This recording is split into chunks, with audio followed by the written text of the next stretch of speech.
Bienvenidos al curso de Física General 2 en su modalidad virtual de emergencia. Mi nombre es Iván Vargas y presentaré el tema del capítulo 33 del libro de texto, Naturaleza y propagación de la luz. En la primera sección de este capítulo comenzaremos a estudiar la naturaleza de la luz, esto para tener una mayor comprensión del tema, antes de comenzar con las relaciones matemáticas que nos permiten estudiar su comportamiento y propagación. Hasta la época de Isaac Newton, la mayoría de científicos pensaban que la luz consistía en corrientes de partículas, llamadas corpúsculos, emitidas por las fuentes luminosas. En el siglo XIX, con los aportes de grandes científicos como James Clerk Maxwell y Heinrich Hertz, se demostró en forma concluyente que la luz en verdad es una onda electromagnética.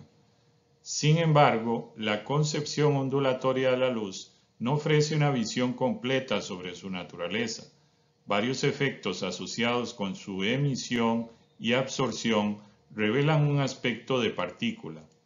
La propagación de la luz se describe mejor en el modelo ondulatorio, pero para comprender la emisión y la absorción se requiere un enfoque corpuscular. Algunos de los aspectos más relevantes de las propiedades de luz son los siguientes. Primero, la luz es una onda electromagnética que no necesita de un medio para su propagación. Segundo, es un tipo de onda transversal donde el campo eléctrico y magnético oscilan perpendicularmente entre sí y a su vez perpendicular a la dirección de movimiento de la onda. Tercero, la luz se propaga en línea recta en ausencia de obstáculos o de fuentes externas. Cuarto, al ser una onda cumple con las propiedades generales de las mismas, como el hecho de que la rapidez es igual al producto de la longitud de onda lambda y la frecuencia f de la onda. Por último, la luz en el vacío viaja a una rapidez de aproximadamente 3 por 10 a la 8 metros por segundo. Cuando la luz viaja en un medio, como por ejemplo el agua, su rapidez es menor en el vacío. Dicho valor establece un límite máximo de la rapidez a la cual puede viajar la luz. A menudo se utiliza el concepto de frente de onda para describir la propagación de las ondas. Como se menciona en la diapositiva, todos los puntos del frente de onda están en la misma parte de su ciclo de variación, es decir, están en fase. Si arrojamos una piedra en un estanque tranquilo, los círculos de expansión formados por las crestas de onda, al igual que los círculos formados por las valles de onda intermedios, son los frentes de onda, los cuales nos ayudan a representar la expansión de la onda. Un rayo es una línea imaginaria a lo largo de la dirección de propagación de la onda, usados para describir la luz mucho tiempo antes de que su naturaleza ondulatoria estuviera firmemente establecida. La rama de la óptica en la cual resulta adecuada la descripción con rayos se llama óptica geométrica. La rama que se ocupa específicamente del comportamiento ondulatorio se llama óptica física. Este capítulo y el siguiente tratan sobre todo con la óptica geométrica.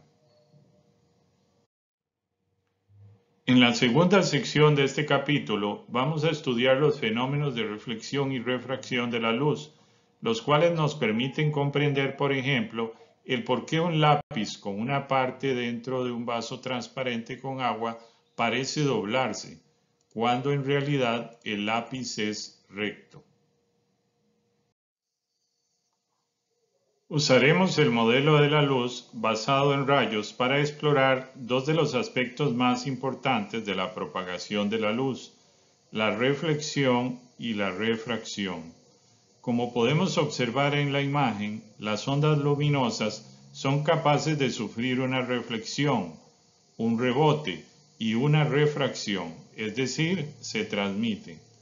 Cuando pasan de un medio a otro, por ejemplo, cuando vamos en un bus, y vemos por la ventana, podemos observar que parte de nuestro reflejo por la reflexión, pero también podemos ver lo que está fuera de la ventana porque parte de la luz se refracta y pasa por la misma. La cantidad de intensidad luminosa que se refleja o transmite de un medio a otro depende de las propiedades físicas de los medios en cuestión y del ángulo con el que incide la luz. Cuando un rayo incide con un cierto ángulo θ, en general este ángulo se mide desde una línea imaginaria que es normal o perpendicular a la superficie de interés, como se muestra en la imagen.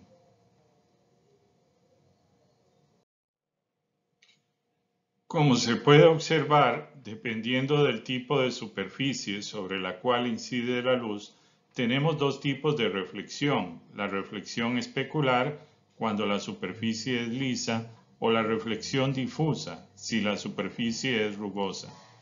En la reflexión especular existe un ángulo definido de incidencia y de reflexión de la luz, mientras en la reflexión difusa no hay un ángulo único de transmisión o reflexión. Ambas clases de reflexión ocurren con materiales transparentes o con materiales opacos que no transmiten la luz.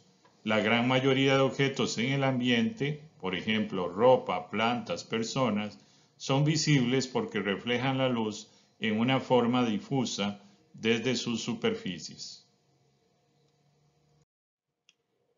El índice de refracción nos relaciona la rapidez de la luz en el vacío con la rapidez de la luz en un cierto material.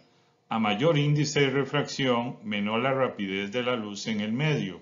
Los medios más densos en general tienen mayores índices de refracción, el cual es positivo y mayor a la unidad, además de adimensional, puesto que se calcula como la razón entre dos valores de rapidez.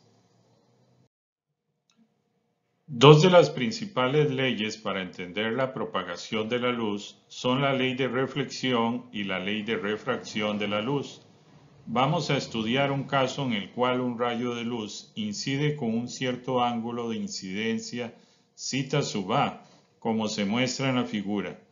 Parte de la luz se refleja con un ángulo θ sub r y parte de la luz se transmite al otro medio refractándose con un ángulo θ sub b. La ley de reflexión nos indica que cuando la luz incide sobre una superficie lisa, el ángulo de reflexión es igual al ángulo de incidencia para todas las longitudes de onda y para cualquier par de materiales. Es decir, θ sub a es igual a θ sub r. La ley de Snell o la ley de refracción nos brinda una relación entre el seno del ángulo de incidencia y el seno del ángulo refractado, mediante la ecuación que se observa en la parte inferior de la imagen.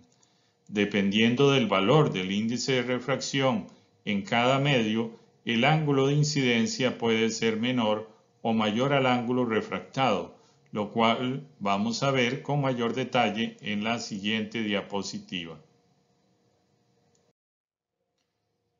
Como se observa, dependiendo si el rayo viaja de un medio menos denso a uno más denso, es decir, n sub 1 es menor a n sub 2, o si es el caso contrario, viajando de un medio más denso a uno menos denso, donde n sub 1 es mayor a n sub 2, el ángulo refractado se acerca a la normal para el primer caso, mientras que se aleja de la normal para el segundo caso.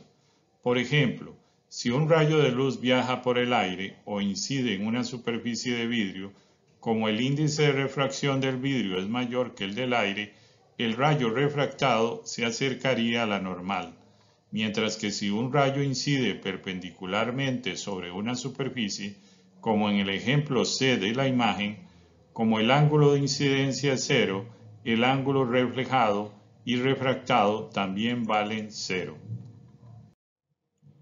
Nos podríamos preguntar ahora qué ocurre con las características ondulatorias de la luz cuando un rayo de luz pasa de un material a otro con distinto índice de refracción. Primeramente, la frecuencia f de la onda no cambia cuando pasa de un material a otro. La frecuencia depende de la fuente que genera la onda. Esto significa que la superficie de frontera no puede crear ni destruir ondas.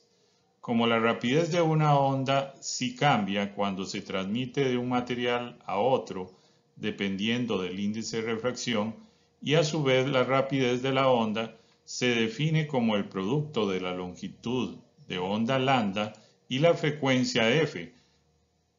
Como la frecuencia no cambia según lo indicado anteriormente, la longitud de onda sí debe cambiar cuando la luz se transmite de un medio a otro. La fórmula que nos indica dicho cambio es la presente en la diapositiva, donde lambda es la nueva longitud de la onda en un cierto medio, lambda sub 0 es la longitud de la onda en el vacío y n es el índice de refracción del medio. Así, a mayor n, menor la nueva longitud de onda en el material.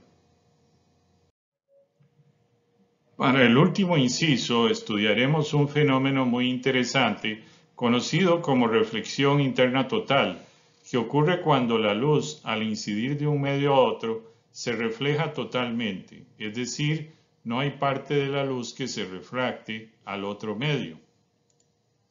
¿Cómo y por qué ocurre este fenómeno? Lo veremos a continuación. Para que el fenómeno de reflexión interna total se dé, ocupamos que el ángulo refractado sea de 90 grados. Si la luz pasa de un medio más denso a un medio menos denso, es decir, si n sub a es mayor a n sub b, entonces sen de zeta sub b es mayor que sen zeta sub a. El rayo se desvía apartándose de la normal. Así debe haber algún valor de zeta sub a menor que 90, para el cual la ley de Snell da sen de zeta sub b es igual a 1, con zeta sub b igual a 90. El ángulo de incidencia para el cual el rayo refractado emerge en forma tangencial, es decir, zeta sub b igual a 90, a la superficie se llama ángulo crítico y se denota con zeta sub crit. Más allá del ángulo crítico, el rayo no puede pasar hacia el material superior, como se muestra en la figura. Queda atrapado en el material inferior y se refleja por completo en la superficie de frontera. Esta situación, llamada reflexión interna total, solo ocurre cuando un rayo incide sobre la interfaz con un segundo material cuyo índice de refracción es menor que el del material por el que viaja el rayo. Como se puede observar en la figura, mientras un rayo sí se refracta al material 2 porque incide en un ángulo menor al ángulo crítico del sistema, el rayo con ángulo mayor sí produce la reflexión total interna, por lo que se refleja totalmente quedando atrapado en el material 1.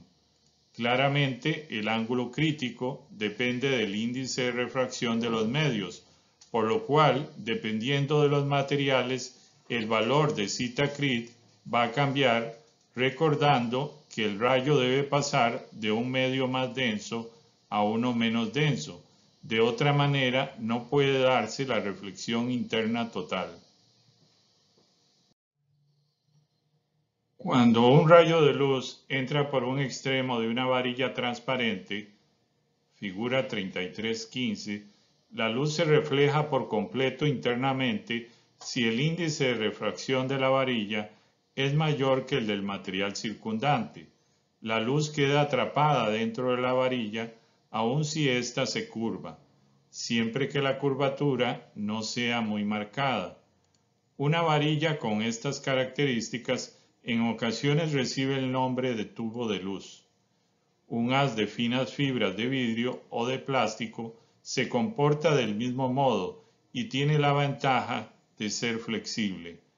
Un haz consiste en miles de fibras individuales, cada una del orden de 0.002 a 0.01 milímetros de diámetro. Si las fibras se ensamblan en el haz de manera que las posiciones relativas de sus extremos sean las mismas, o imágenes especulares en ambos extremos, el haz puede transmitir una imagen como se aprecia en la figura 3316. Los equipos de fibra óptica tienen muchas aplicaciones médicas en los instrumentos llamados endoscopios. La fibra óptica también tiene aplicaciones en los sistemas de comunicación, en los que se usa para transmitir un rayo láser modulado.